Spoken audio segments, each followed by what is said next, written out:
ఆంధ్రప్రదేశ్ రాష్ట్ర వాతావరణ శాఖకి స్వాగతం. నేను డాక్టర్ సగిలి కరుణాసాగర్, వాతావరణ కేంద్రం అమరావతి. నైరుతి బంగాళాఖాతంలో ఏర్పడిన తీవ్ర అల్పపీడనం గత 6 గంటల్లో గంటకి 8 కిలోమీటర్ల వేగంతో ఉత్తర వాయువ్య దిశగా కదులుతూ ఈరోజు దాదాపుగా అదే ప్రాంతంలో అనగా 10.6 డిగ్రీల ఉత్తర అక్షాంశం మరియు 82.6 డిగ్రీల తూర్పు రేఖాంశం వద్ద అనగా దాదాపుగా ట్రింకోమల్కి దాదాపు 270 కిలోమీటర్ల ఉత్తర ఈశాన్య దిశలోను, అలాగే నాగపట్టణం నుండి 300 కిలోమీటర్ల తూర్పు దిశలోను, పుదుచ్చేరికి తూర్పు ఆగ్నేయంగా 340 కిలోమీటర్ల దూరంలోను, మరియు చెన్నైకి ఆగ్నేయంగా 380 కిలోమీటర్ల దూరంలో ప్రస్తుతం కేంద్రీకృతమైంది.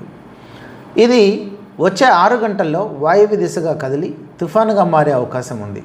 ఆ తర్వాత ఇది వాయువ్య దిశగా తన దిశను కొనసాగిస్తూ నవంబర్ 30వ తారీఖు మధ్యాహ్నం సమయంలో గంటకి 70 నుండి 80 కిలోమీటర్లు, గరిష్టంగా 90 కిలోమీటర్ల గాలుల వేగంతో తుఫానుగా ఉత్తర తమిళనాడు పుదుచ్చేరి తీర ప్రాంతం దగ్గర అనగా కరైకల్ మరియు మహాబలిపురం మధ్య తీరం దాటే అవకాశం ఉంది. ప్రస్తుతం భారత వాతావరణ శాఖ ఇది కంప్లీట్గా దీన్ని నిరంతరం గమనిస్తుంది.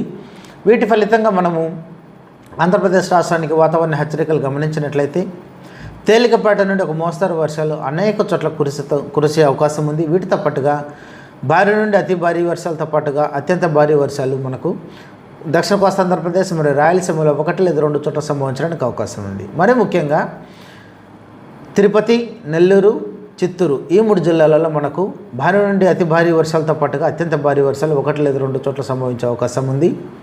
అన్నమయ్య జిల్లాలో మనకు భారీ నుండి అతి భారీ వర్షాలు రావడానికి అవకాశం ఉండగా వైఎస్ఆర్ కడప, ప్రకాశం జిల్లాలో భారీ వర్షాలు రావడానికి అవకాశం ఉంది. ఇక రేపటి రోజు మనం చూసినట్లయితే తేలికపాటి నుండి ఒక మోస్తరు వర్షాలుతో పాటుగా భారీ నుండి అతి భారీ వర్షాలు మనకు 1 లేదా 2 చోట్ల కురిసే అవకాశం ఉంది. అలాగే భారీ నుండి అతి భారీ వర్షాలతో పాటుగా అత్యంత భారీ వర్షాలు మనకు దక్షిణ కోస్తా ఆంధ్రప్రదేశ్ మరియు రాయలసీమలో 1 లేదా 2 చోట్ల సంభవించే అవకాశం ఉంది. మరి ముఖ్యంగా చిత్తూరు, తిరుపతి, నెల్లూరు, అన్నమయ్య జిల్లాలో మనకు భారీ నుండి అతి భారీ వర్షాలతో పాటుగా అత్యంత భారీ వర్షాలు 1 లేదా 2 చోట్ల సంభవించే అవకాశం ఉంది. ప్రకాశం, వైఎస్ఆర్ కడప జిల్లాలో మనకు భారీ నుండి అతి భారీ వర్షాలు 1 లేదా 2 చోట్ల సంభవించే అవకాశం ఉండగా పక్కనే ఉన్నటువంటి సత్యసాయి అలాగే అనంతపురం జిల్లాలో మనకు భారీ వర్షాలు 1 లేదా 2 చోట్ల సంభవించే అవకాశం ఉంది. ఇక 1వ తారీఖున మనకు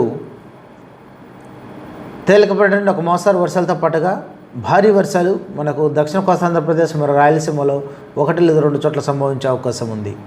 ముఖ్యంగా గమనించినట్లయితే నెల్లూరు, తిరుపతి, చిత్తూరు, అన్నమయ్య, వైఎస్ఆర్ కడప అలాగే ప్రకాశం జిల్లాలలో మనకు భారీ వర్షాలు 1 లేదా 2 చోట్ల సంభవించడానికి అవకాశం ఉంది.